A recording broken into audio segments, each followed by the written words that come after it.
Olá pessoal, aqui é o Marcelo Vieira e estamos aqui para o quarto episódio do podcast Investidor de Sucesso. Eu, Nicolas Pareschi e Gustavo Rigon, falando sobre os mais diversos assuntos sobre investimentos, né? E mais uma vez a gente vai falar sobre, primeiro, um conteúdo, depois a gente vai falar sobre atualidades, né? Como está o cenário macroeconômico externo, né? Fora e interno aqui no Brasil. E, por último, as dicas diretas de investimentos aí, todas elas, né, ratificadas pelo nosso CNPI Nicolas Pareschi. Então, vamos lá. Hoje o assunto é fundamentos de empresas, né? Como selecionar ações.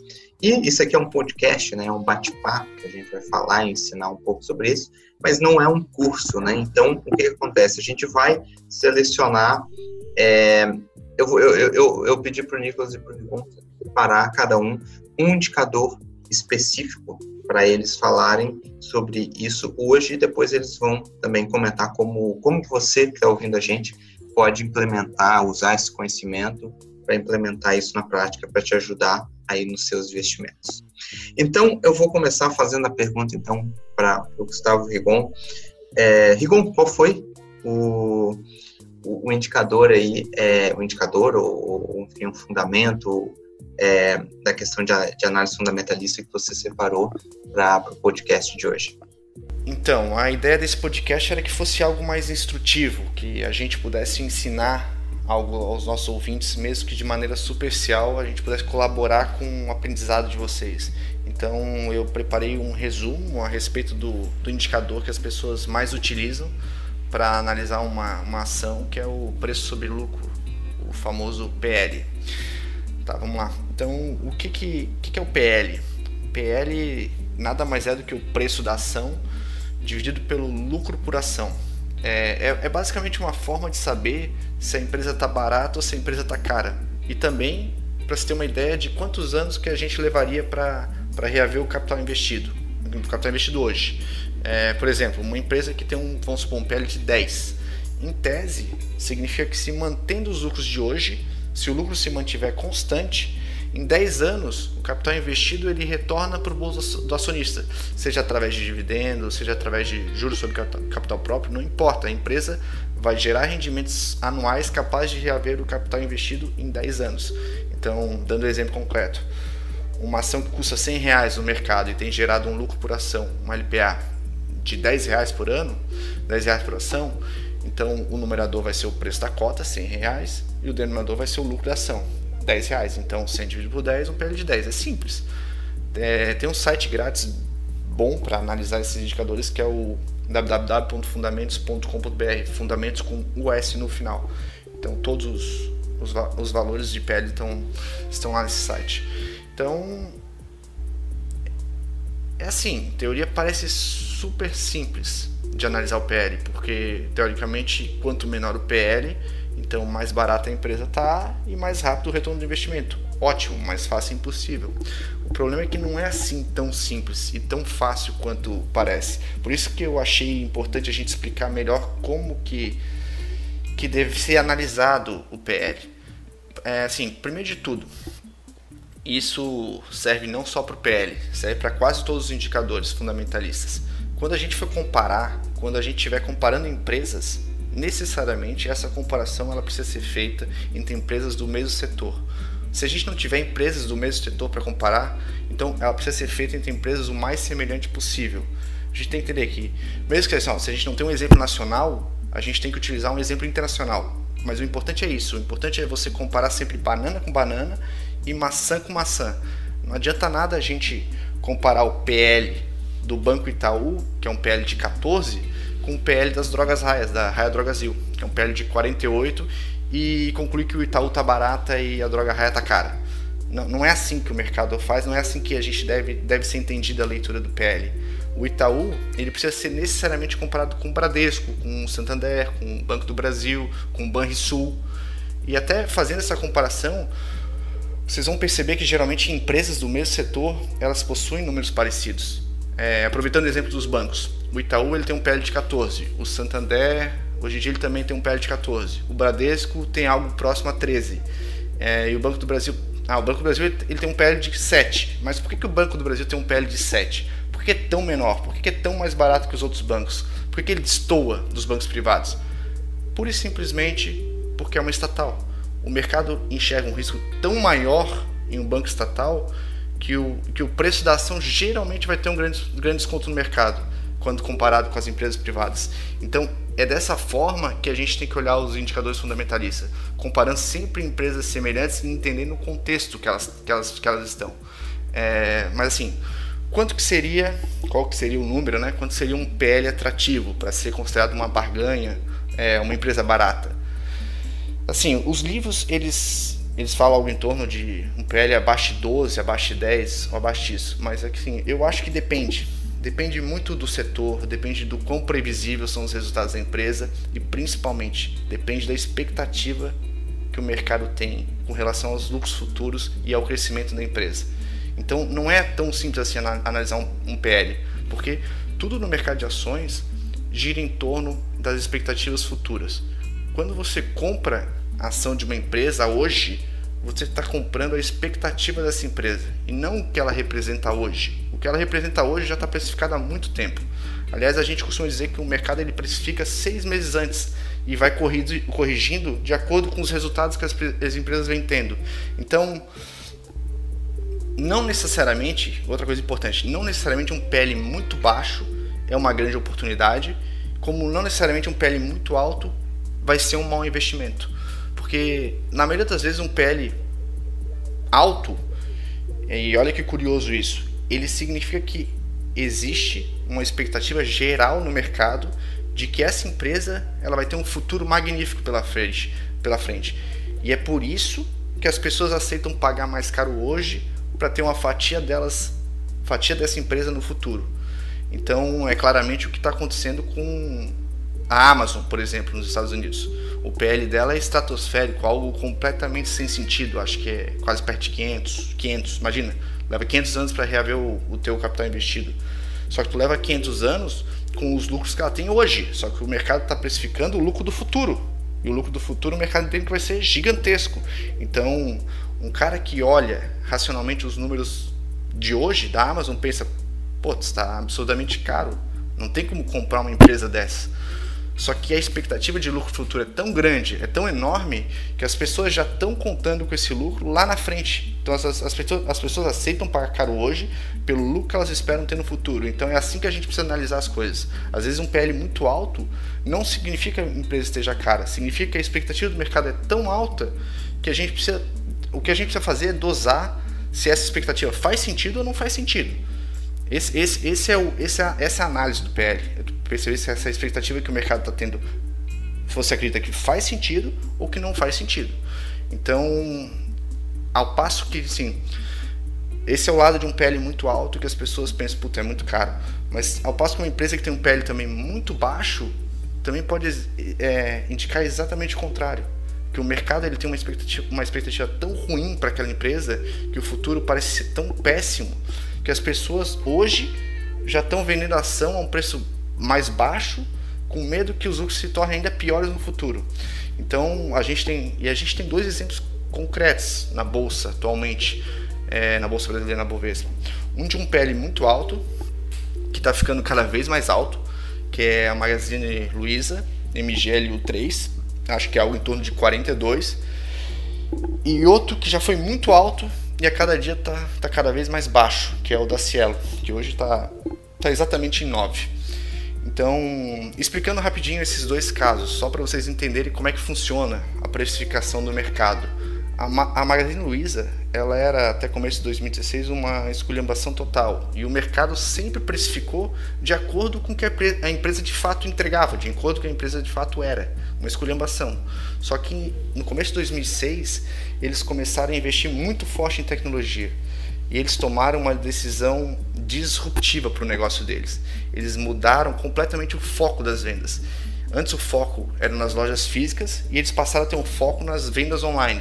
Então o mercado, sabedor disso, muito antes dos resultados começarem a aparecer, ele percebeu que se essa mudança fosse de fato bem feita, ela faria o lucro subir de maneira exponencial e muito rápido. Então, já no começo de 2016, em março, abril, por ali, o mercado não teve dúvidas, ele já começou a precificar esse futuro. Acho que a empresa ainda dava prejuízo, mas o mercado já começou a precificar o futuro. E hoje a ação já tem um PL altíssimo e a economia melhorando, é bem provável que continue ficando cada vez mais cara, porque o futuro de fato parece muito promissor. Claro que se a Amazon vier, aí acho que tudo pode ir por água abaixo, mas no momento, na situação atual, o futuro parece muito promissor. Já com a Cielo aconteceu exatamente o caminho inverso. A Cielo é uma excelente empresa, desde que entrou na Bovespa, ela sempre foi uma das queridinhas do mercado.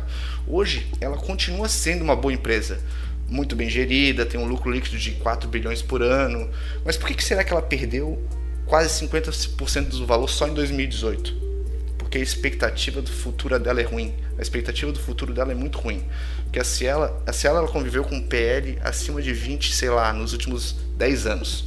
Só que o problema é que hoje o mercado percebeu que talvez não exista mais, que não existe, na verdade ele percebeu que não existe mais a barreira para o negócio da Cielo. Então, cada esquina hoje em dia tem uma maquininha diferente. Então, tem a baratinha, o UOL, a PagSeguro, não sei, tem milhões de opções de maquininhas.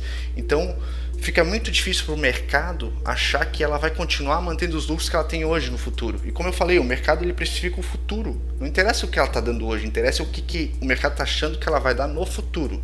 E é isso que importa para quem compra ações.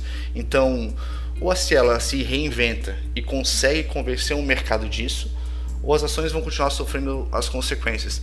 Então, resumindo, esse indicador, o PL, o preço sobre o lucro, ele é interessante, mas assim, nem de longe ele é o suficiente para se escolher uma empresa. Eu acho que é um bom pontapé inicial que pode, em algum momento, mostrar alguma distorção de preço entre empresas semelhantes do mesmo setor, mas como eu disse antes, é preciso saber comparar e tem que levar em conta e entender o contexto dessas empresas. Tentar conseguir entender qual que é a expectativa futura do mercado e por que o mercado tem essa expectativa. Porque na maioria das vezes essas distorções parecem não fazer sentido, mas acreditem, elas fazem sentido. O mercado ele é composto de pessoas muito competentes e com informações muito mais privilegiadas que as nossas. Legal, muito, muito bom. E, Nicolas, vamos lá, qual foi o indicador, a metodologia, o critério que você escolheu para falar aí de análise fundamentalista de ações para a gente? Então, Marcelo, Rigon, tudo bom, pessoal? Salve ouvintes. A gente tem um gestor chamado Joe Greenblatt. Esse cara, ele começou como acadêmico, né? Ele dá aula na Columbia, Universidade lá de Manhattan, Nova York. E esse cara, ele bolou uma fórmula que ele testou assim, num banco de dados maciço desde 1900 início de 1900 até quando ele começou a operar e usou a fórmula dele com tanto sucesso que atualmente o cara ele é bilionário. Apesar de ser acadêmico, né? Geralmente os acadêmicos não tem tanto sucesso no mercado financeiro, mas o Greenblatt ele foi realmente uma exceção. E essa fórmula do Greenblatt combina o preço sobre o lucro líquido, que o Rigon muito bem falou agora, com um outro indicador que é o ROIC, o Retorno on Investment Capital, o retorno sobre o capital investido, né? Aqui no Brasil o pessoal chama disso. Bom, como o Rigon falou, o preço sobre o lucro líquido, ele, por si só, ele não vai dizer se a empresa é boa ou ruim. O mercado ele precifica o futuro. Então, você pode ter, por exemplo, um preço sobre o lucro na casa dos 4, 5, mas porque as margens líquidas dessa empresa, dos produtos que essa empresa vende, são muito baixas e o mercado não vislumbra que essa situação vai melhorar. Então, o mercado precifica essa ação de modo que o preço sobre o lucro seja baixo, e isso, de certa forma, é justo. Não é uma boa compra, só porque o preço sobre o lucro é baixo. Porém, a grande sacação do Greenblatt é que combinando preço sobre o lucro com o ROIC, você consegue achar uma boa empresa por um preço barato.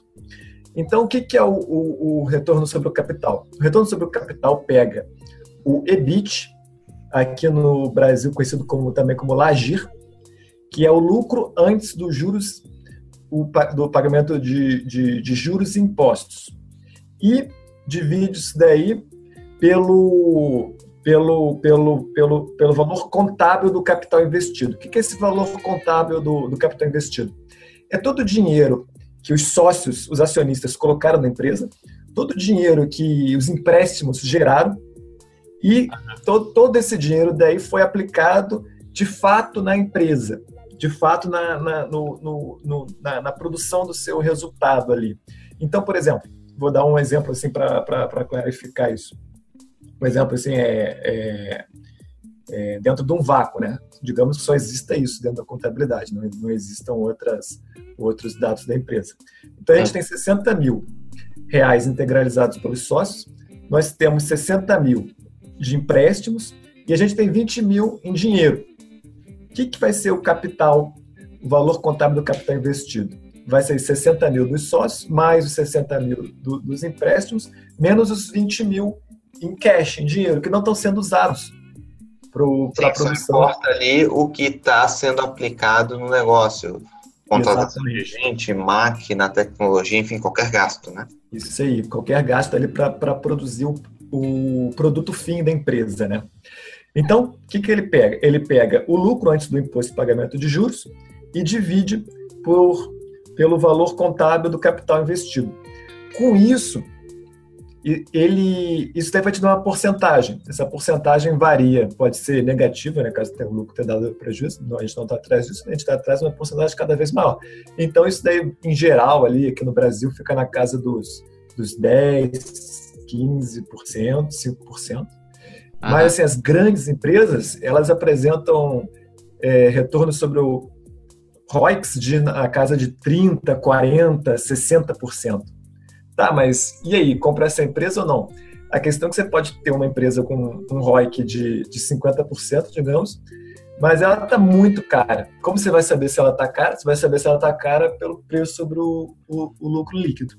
Então, você quer uma combinação dessas duas variáveis aí. Você quer um preço sobre o lucro baixo e você quer um ROIC alto. Então, o Greenblatt combinou essas duas métricas da seguinte forma: ele fazia um ranking, a melhor empresa de acordo com o preço sobre o líquido, a segunda melhor, e atribuía pontos, né? A melhor ela atribuía a pontuação máxima e aí ia diminuindo um ponto de cada. E atribuía a melhor empresa de acordo com o retorno sobre o capital investido, a segunda melhor, a terceira. E somava. Ele sempre soma, simples. Essa daqui é a melhor de acordo com o preço sobre o lucro, e essa outra aqui é a terceira, no outro critério, ela é a terceira melhor. Então, você soma essas pontuações e a empresa que tiver a melhor pontuação, ela soma. Na verdade, tem um modo mais simples até de fazer isso daí. Eu acredito até que a gente possa rebobinar. E o que acontece? Você vai ter uma listagem, né, do primeiro até o último. O primeiro vai ser o melhor preço sobre o lucro líquido. Você vai ter uma listagem. O primeiro do ROIC é o melhor com o maior ROIC, até o último. Você soma. O que der o menor valor do somatório vai ser a melhor empresa, né? Então, por exemplo, lá, você tem o preço sobre o lucro, a empresa está em segundo lugar. E no ROIC ela está em quinto lugar.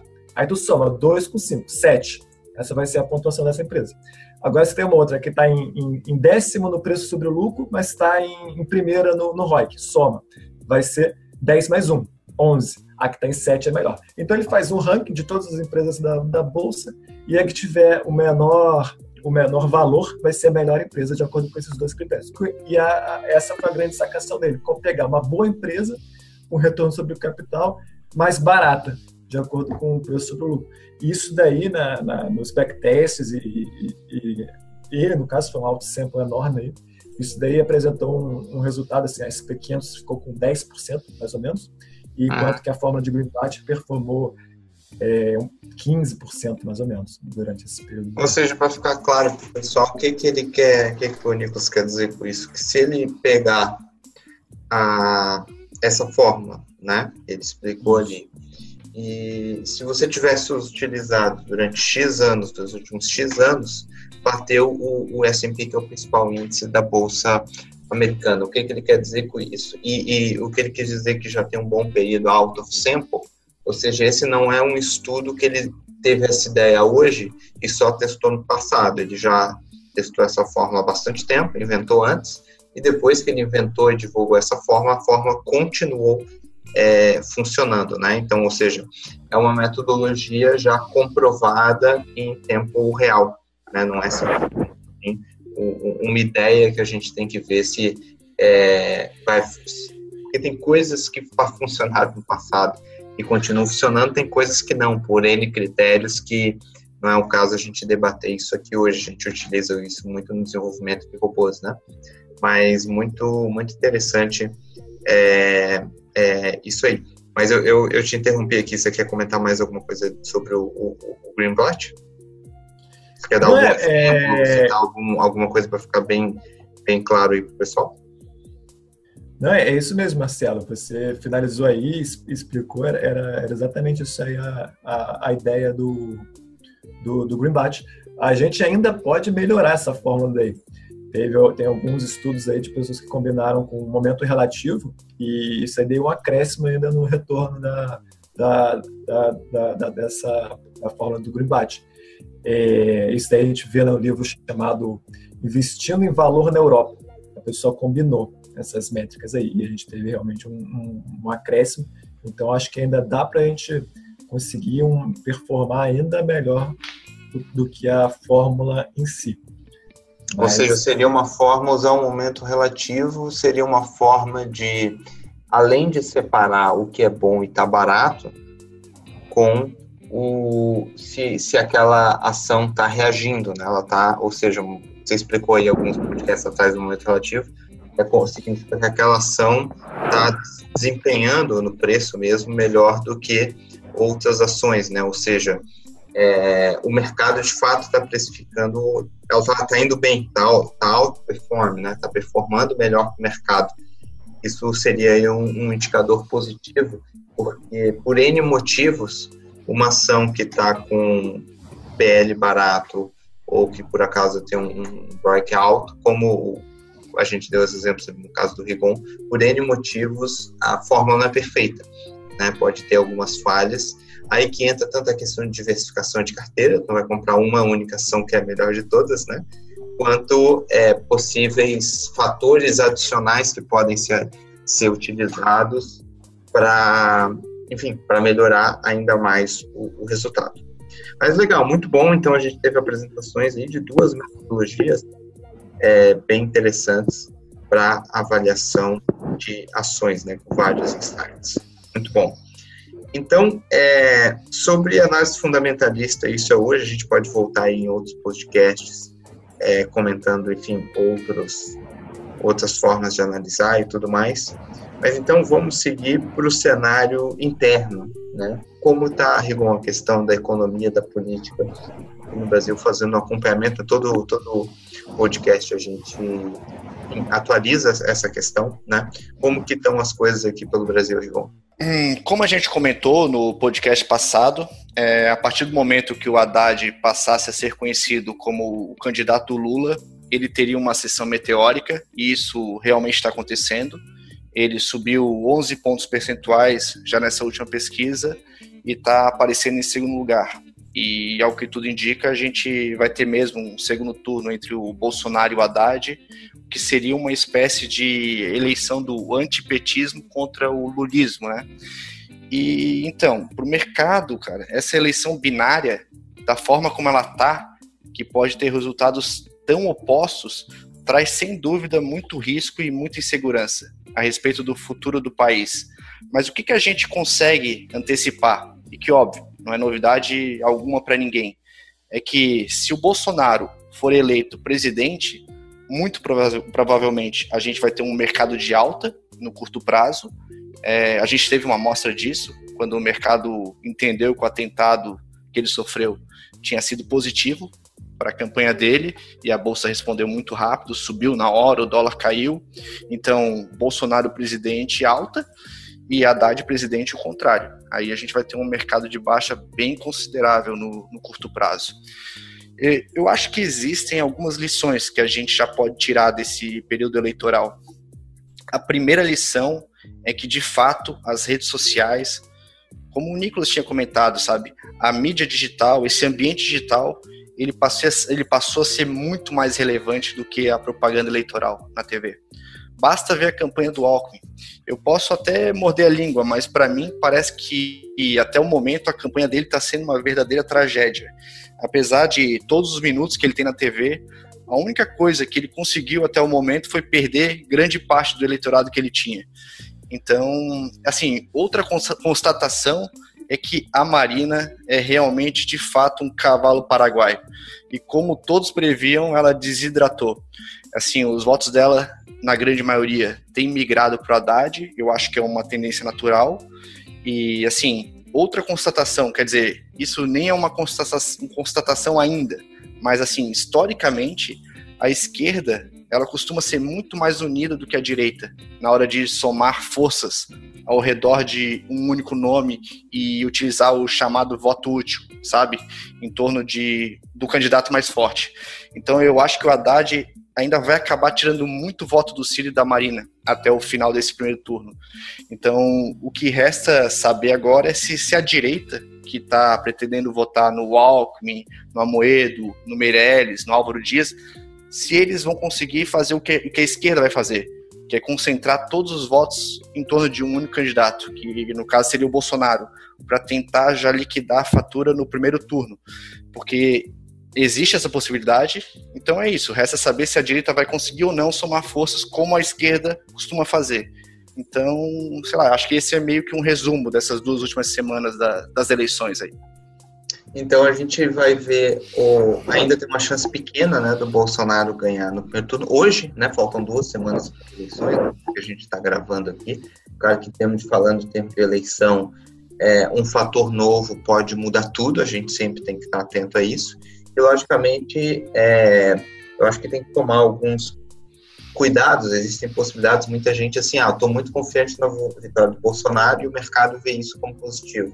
Então, já vou me posicionar, né? É bom a gente sempre lembrar que eleição, um fato novo pode mudar tudo completamente, né? Então, em termos de investimento, não é porque a pesquisa, de repente, está indicando alguma coisa. E olha que hoje, no segundo turno, está empate técnico, né? Com o Bolsonaro levemente à frente, né? Então, ou seja, tem que tomar um certo cuidado, né? Não é porque tem um determinado indicativo e necessariamente aquilo vai acontecer. Algumas coisas se confirmam, como o por exemplo, aí, da Marina desidratando, era uma coisa que já se comentava há muito tempo, a gente comentou aqui no podcast, mas não era uma coisa que só a gente pensava, era meio que já um consenso de mercado, né? Então, na hora de investir, tem que estar sempre atento a esses pontos, né? E lembrar que sempre uma perspectiva também, como do Bolsonaro ser positivo e do Haddad ser negativa, tem a questão do que o mercado cria, né, de perspectiva. Como o Rigon falou antes, o mercado precifica antes, né? Então, por exemplo, se o pessoal está otimista com uma vitória do Bolsonaro, o Bolsonaro vai lá e ganha. Se ele faz, de fato, o que se espera do ponto de vista otimista, o governo dele, ótimo, no sentido de que confirma aquela alta de fato. Mas se ele ganha e por algum motivo se espera que ele aprove uma reforma da Previdência e não aprova, a coisa pode retroceder. Mesma coisa ao contrário.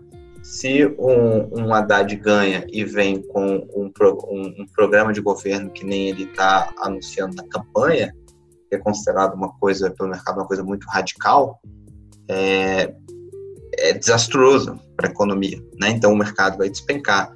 Aí, se ele faz realmente essa coisa desastrosa, pronto, o mercado foi para baixo e continua lá embaixo ou afunda ainda mais, porque realmente aquilo se confirmou. Mas se espera uma coisa desastrosa, e depois ele muda a conversa, tipo como foi com o Lula em 2002, ganhou com um discurso mais radical, e pelo menos no primeiro mandato foi um Lulinha paz e amor, né, mais pró-mercado, inclusive chamando Meirelles que era do partido PSDB, enfim, era a oposição dele e tudo. Ou seja, tem que estar atento também, falando aqui em termos do que isso resulta nos investimentos, principalmente na Bolsa, né? Na Bolsa e no dólar, são os dois de forma antagônica mais afetados.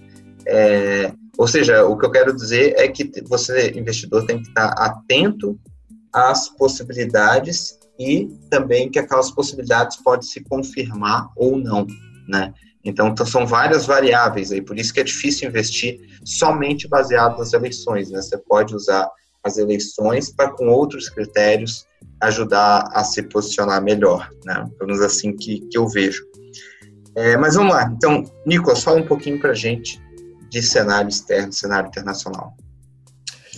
Então, pessoal, eu vou aqui falar uma coisa assim que não está pacificada ainda, né? Mas, assim, se realmente me apontasse uma arma na cabeça, eu falaria para comprar agora os emergentes. É um trade mais especulativo, nem todos as métricas viraram claramente, mas a gente tem uma série aí de evidências apontando a isso. Por exemplo, os metais, que são ouro, prata, platina e paládio, eles já estão com o momento relativo de um mês. E no COT, o Commitment of Traders, o gold, a prata e a platina, todas elas estão com exposição dos commercials em pontos máximos, aí, considerando os últimos 5 anos. Isso tem um grau de previsibilidade para virada. Nós temos também no COT as moedas, o AUD, o dólar australiano e o dólar neozelandês, também com os commercials aí em pontos de máxima. Então, mais uma evidência aí se somando. A gente tem as moedas em rublo russo, o ZAR, que é a moeda da África do Sul, o dólar australiano, o dólar neozelandês, todos eles já estão acima das médias móveis aí de um mês, considerando 22 dias úteis, né? E a gente teve um driver que foi o Trump. O Trump fez uma massiva taxação dos produtos chineses e, curiosamente, assim que ele faz essa taxação, a bolsa da China bomba, começa a subir. Isso é uma coisa muito significativa. É exatamente o que o Rigon e você, Marcelo, estavam falando. A bolsa, ela precifica futuro. Ele já tinha precificado isso, vem precificando desde fevereiro essa guerra comercial. Então, quando sai ali na Globo.com, quando sai nesses sites aí que os investidores de massa leem, quando está saindo ali é porque o negócio já foi precificado e quem seguir aquela notícia tende a se dar mal. É a teoria dos jogos, né? A maioria perde e os grandes fundos, eles estão, seja por algoritmo, machine learning, operando automaticamente aí evidências, ou então os caras estão ali operando macroeconomia num nível absurdo. Eles já sabem antes das coisas. Então a gente teve um driver aí significativo. Isso é bem interessante, né? Porque exatamente é o que falou, é a questão de precificar o futuro. Quando começou a questão das tarifas, a China sofreu muito, a bolsa chinesa, né? Então o mercado, é a mesma coisa que eu estava falando ali das eleições, né? O mercado já precificou, o Trump vai tarifar tudo, né? Vai só escalar essa guerra comercial. O mercado despenca. Agora eles viram o que ele está tarifando de fato, né? E talvez tenha sido menos do que a pior hipótese que eles pensaram no primeiro momento. Então, por isso que pode haver agora, isso aí poderia ter sido pior. Isso aí foi ruim, mas já caiu mais do que caiu muito, né? Ou seja, pro preço que está, não foi tão ruim assim. E aí o mercado pode reverter e aí acontece isso que tu falou, sai na grande mídia. Agora tarifou tantos por cento. Agora é que vai desandar mesmo a bolsa na China. Não, eles já tinham precificado uma tarifa ainda pior e não aconteceu. Então agora o pior já passou, né? Então isso é bem legal, bem interessante. Quando o gerente do seu banco aí começar a querer fazer você comprar dólar, também toma cuidado aí que realmente o negócio tá chegando num nível complicado e o banco que vai fazer uma operação estruturada provavelmente aí e levar grande parte do lucro. Mas a gente viu aí na Globo.com aí coisas alarmantes com relação ao dólar, né? Então, são evidências. Claro que eles podem acertar, né? Isso não é preto e branco. Vou só seguir tudo o contrário do que o William Bonner falar e vou virar bilionário. Também não é tão simples assim, né?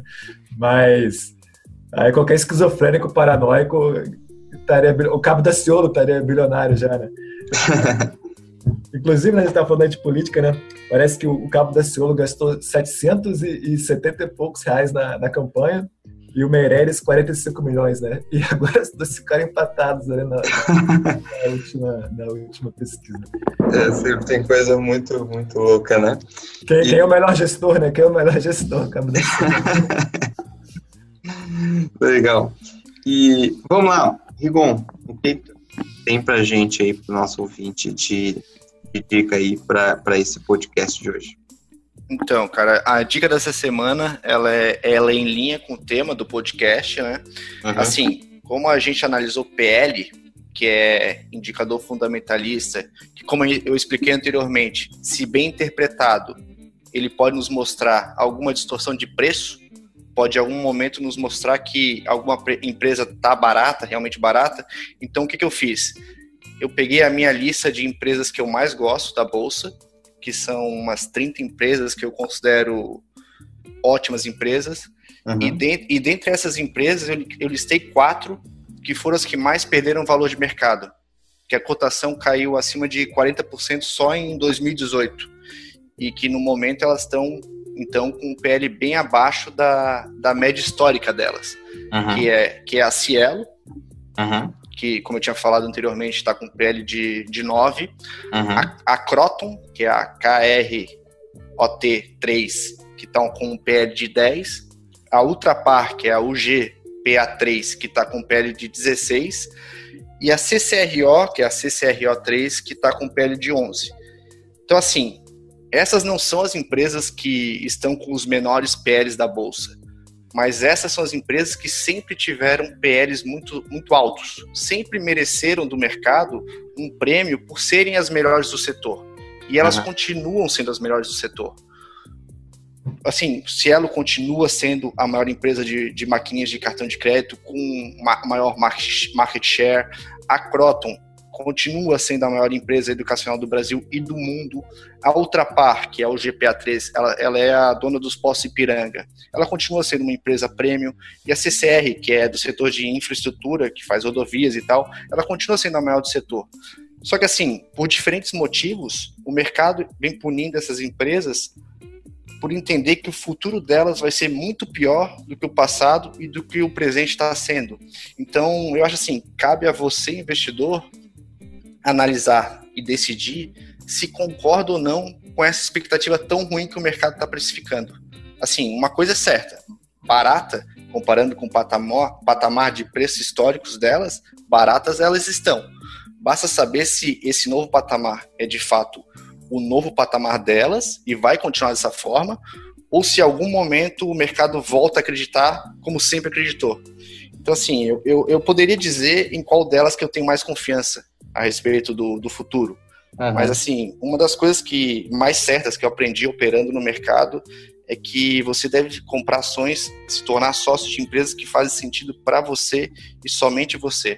Porque quanto mais fraco o argumento da compra, uma dica de terceiro, por exemplo, mais rápido e no primeiro problema da empresa você vai querer se livrar e certamente vai perder dinheiro. Então, o meu conselho é: analise essas 4 empresas que eu citei e decida pela sua cabeça se o mercado tem ou não tem razão em punir do jeito que ele vem punindo. Entendi. Muito, muito bom. Muito legal. E vamos lá, Nicolas, o que você tem para a gente de dica aí para esse episódio? Bom, gente, temos algumas considerações aí, ó. Dentro da ideia do Greenblatt, né, eu peguei 2 empresas aí interessantes. A CRPG5, que é a Cristal Pigmentos, e a Porto Seguro. É interessante que pelo Greenblatt você tem mais empresas ali, né? Um bom número de empresas até baratas na Bolsa. Mas todas elas estão com um momento relativo ruim. A Bolsa vem subindo, né, mas isso está sendo puxado por algumas ações como a Vale, né, Mas assim, a grande massa das small caps, elas vem caindo. O que não é ruim. Inclusive, assim, as blue chips, né, elas são operadas geralmente pelos grandes fundos de investimento, e esses caras fazem o timing melhor, né? Então, é comum, assim, você ter as blue chips subindo antes das small caps. Não é um mau sinal isso, na verdade. Bom, então a gente tem essas duas empresas aí pela metodologia do Greenblatt, a PSSA3 e a CRPG5. Acho que são empresas aí interessantes, aí, seguras e são legais para a gente. Já com relação ao mundo exterior, no último podcast, eu fiz uma recomendação de certa forma, travar o lucro do Palladio com a soja, né? Mas saiu, faz 2 semanas isso, né? Já saíram 2 commitments of traders aí, e a gente tem a soja com um posicionamento muito grande na compra dos commercials, assim, em pontos máximos históricos. E isso daí pode significar uma certa virada. Então, vamos fechar essa soja e vamos colocar uma outra commodity na venda, que é o cacau. O cacau está com commitments of traders para venda, bem bom. Está com um momento relativo ruim e está também cotando como a soja está ainda. Mas acho que tem mais evidências apontando para o cacau do que a soja, então a gente faz esse long short aí agora com Palladio e cacau. Agora, com relação aos emergentes, né? O que comprar? A gente comentou aí eu acho que no terceiro podcast, a gente tem Coreia do Sul, muito atrativa. Eu separei aqui 5 emergentes e as métricas, né? Peguei o preço sobre o lucro que o Rigon explanou hoje e peguei o preço sobre o valor patrimonial que eu falei no segundo podcast. A gente tem China com preço sobre valor patrimonial em 1,1, próximo de 1. Qualquer coisa abaixo de 1 é estranho no mundo capitalista. E próximo de 1 também. Você está correndo risco para ter uma ação, não era para ser tão próximo de 1. Você tem preço sobre o lucro do agregado de todas as ações, 8,5. A gente tem a China FXI, o ETF. Vocês podem também comprar pela Active Trades, né, que tem CFDs, né? Se vocês forem comprar para a corretora com acesso a NIS, a TFs, é FXI o código. A gente tem a Coreia do Sul, código EWY, o preço do valor patrimonial em 0,9 no agregado, ou seja, tem uma média aí de todas as empresas menor do que 1. Um país com índice educacional absurdo, né? O IDH elevado, e a gente tem o preço sobre o lucro em 8,8, também muito barato. Singapura, preço sobre o valor patrimonial 1,2 e preço sobre o lucro líquido 12,9. É um pouco pior do que a Coreia do Sul, mas assim, acho que para efeitos de diversificação, ter 5